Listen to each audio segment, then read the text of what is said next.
Sejumlah pejabat publik AS melakukan suntikan booster di depan publik. Got the booster shot, and I want to encourage everyone to do the same when you are eligible.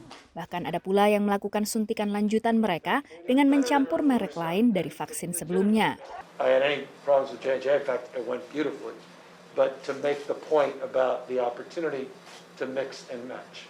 So there's no problem. So I had the choice. I could do J&J again. I could do Moderna, Pfizer. Sejak akhir Oktober lalu, Pusat Pencegahan dan Pengendalian Penyakit AS atau CDC menyetujui penggunaan vaksin kembangan Moderna dan Johnson & Johnson sebagai booster, menyusul keputusan sebelumnya untuk menyetujui Pfizer dan membebaskan warga untuk memutuskan vaksin lanjutan mana yang ingin diambil. We may need to update our definition of fully vaccinated in the future, but right now what I would say is if you're eligible for a booster, go ahead and get your booster and we will continue to follow. Saat ini warga Amerika yang memenuhi syarat untuk vaksin tambahan adalah warga usia 65 tahun ke atas atau mereka yang berusia 18 tahun ke atas dengan kondisi medis tertentu atau bekerja di lingkungan beresiko tertular tinggi. Sejak disetujui pertengahan Agustus lalu, sekitar 19,8 juta warga AS dilaporkan CDC sudah mengambil dosis booster mereka.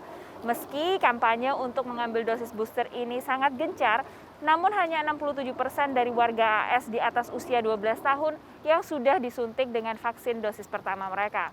Sejumlah diaspora Indonesia di Amerika juga telah menerima dosis booster mereka, salah satunya karena alasan pekerjaan. Saya karena pekerjaan. Saya sebagai nanny, menjaga anak-anak, tapi lebih dari itu saya tahu namanya vaksin, dia kan semakin lama akan semakin melemah ya. Apalagi dengan banyaknya varian yang berdatangan begini, saya memilih untuk sesegera mungkin untuk mendapatkan booster. Sementara Diana, seorang penyintas kanker payudara, telah menerima dosis boosternya pada bulan Agustus. Moderna sebetulnya belum mengeluarkan, belum mendapatkan izin dari FDA untuk di-approve jadi booster. Tetapi saya hanya berdasarkan karena saya butuh booster, tetapi saya hanya berdasarkan vaksin pertama dan kedua saya, dan saya mengatakan itu Moderna, jadi dia memberikan Moderna. Keduanya merasakan efek samping yang lebih kuat dibandingkan dua dosis pertama.